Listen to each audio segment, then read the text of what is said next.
Bom, voltamos, programa Saúde. Nós vamos conversar hoje com o doutor Eduardo, homem que sabe aí das coisas. Falar sobre o alho. Quero saber a origem do alho. O alho como um alimento funcional. Ele também ajudando a muitas doenças. E depois nós vamos saber também de plantio. Aí vamos falar com a Milka.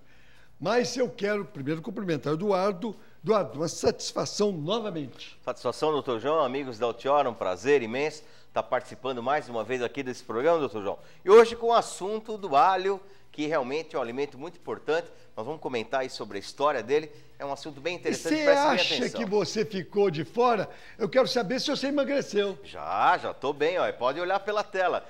Já fazem, é pouco tempo ainda, mas já estou na dieta rigorosa. Quantos quilos você acha? Olha, eu já, pelo que eu pesei, aí já foi praticamente quase que 1 quilo. De 15 dias para cá. 15 dias? Quase... É só ver na tela aí que a coisa já diminuiu perdeu um quilo e pouco. Tá certo.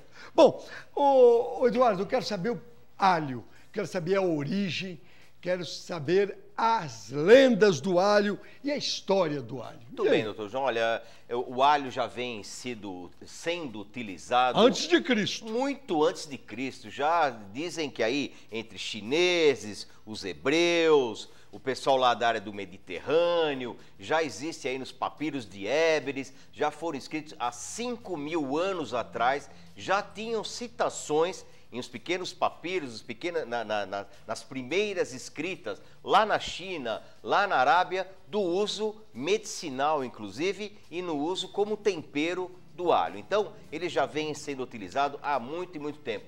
Lá na antiguidade, ele vinha sendo utilizado de maneira empírica, doutor João. O que é empirismo? Empirismo é a tentativa. Como o alho era um produto natural de toda aquela região e ainda os siberianos acreditam que tenha se originado de lá, na realidade não se tem ideia ainda, a noção exata de onde ele se originou, só sei que esses países da antiguidade já utilizavam muito. E no empirismo como medicina, na tentativa de acerto e de erro. Olha, e acertar em muitas coisas, como nós vamos ver por aí. Agora, tem também da história que os romanos usavam muito alho para manter a força dos seus soldados, a valentia, porque o alho dá uma certa condição imunológica muito boa, hein? Perfeitamente. Não só os romanos, doutor João, mas também o pessoal quando construíram as pirâmides do Egito.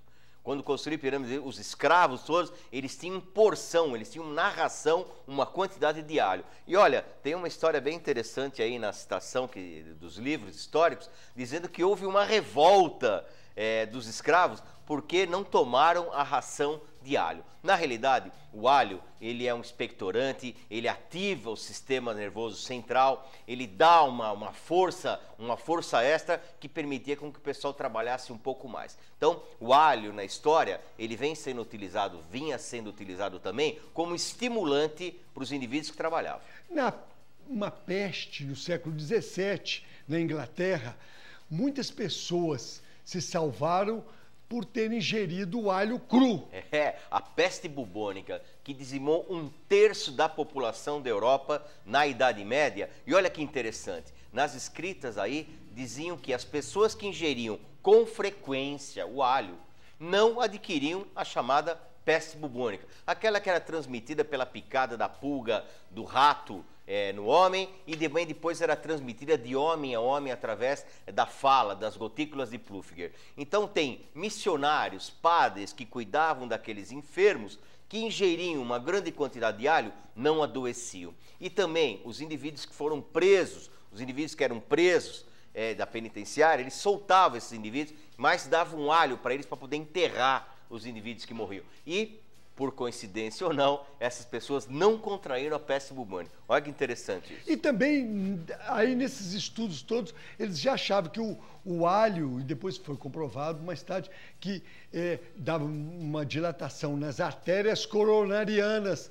controlava a pressão arterial, melhorava a imunidade e evitava aquelas dores de cabeça. Exatamente. Na realidade, no empirismo, como eu disse, na medicina antiga, o pessoal achava que acontecia isso.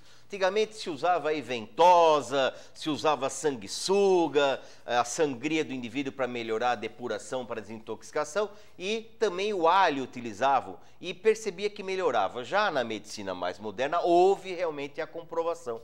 A ingestão de alho de uma maneira frequente, com doses terapêuticas, ele sim fazia o processo de vasodilatação, diminuindo, portanto, a pressão arterial, né? Melhorando a arteriosclerose, melhorando uma série de doenças relacionadas ao problema circulatório. Agora, o que se fala é o seguinte, que 1 grão de alho, até 2, por dia é o suficiente. E aquelas doenças todas que terminam com it, amigdalite, cistite, era benéfica com o uso do alho. Pois é, as inflamações, portanto, todas essas doenças com terminação IT, elas são menores absorvidas ou menores, os sintomas mais atenuados quando se faz uma ingestão constante de alho. E mais ainda, doutor João, o alho, ele é utilizado, falando mais antigamente da história dele, em rituais antigos. O alho para espantar vampiro, mas o alho modernamente se usa ainda quando você vai acampar, contra inseticida, contra repelente. Olha,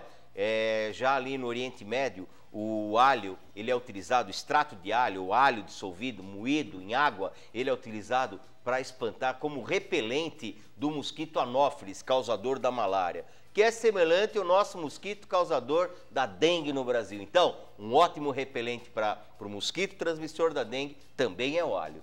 Agora, Eduardo, eu queria saber a composição do alho. Qual é a composição do alho? O alho Sim. tem bastante coisa. Eu vou até fazer uso de uma colinha aqui, doutor João, porque ele tem muita coisa. Quer ver? A quantidade grande de água, ele tem 68% de água, ele possui celulose, gorduras, muito baixo em gorduras, carboidratos, né? Carboidrato na porção de 26% de carboidrato, pouquinho de proteína, 6,8 apenas, e alguns resíduos. Mas olha só o que ele tem de nutriente. Ele tem cálcio, ele tem enxofre, ferro, iodo, silício, sódio, vitamina A, B, B1, B2 e vitamina C. Então, além de tudo, como nós falamos que ele é bom para vários tipos de doenças, o alho também é nutritivo para se utilizar nas refeições. De uma maneira crua, quando você frita o alho, você perde um pouco os nutrientes, obviamente. Mas se for consumido cru, em forma de salada, raladinho, misturado ou feito de qualquer outra forma, ele também atua como auxiliar coadjuvante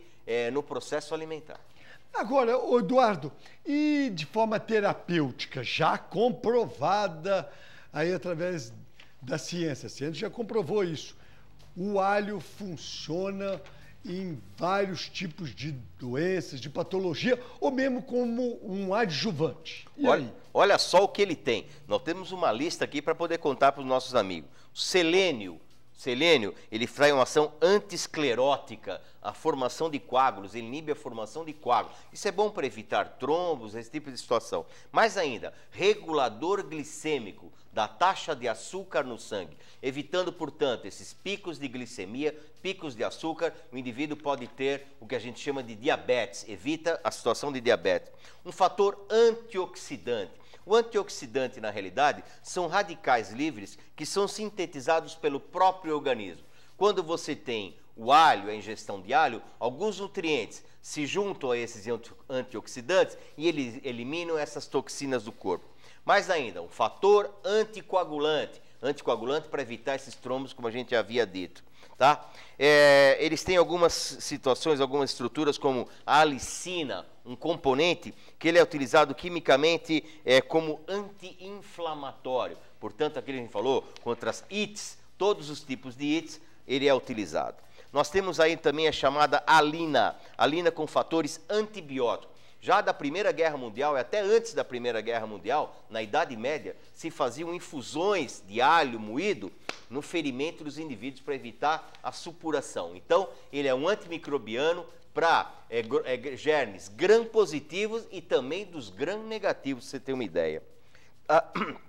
Antinicotínico.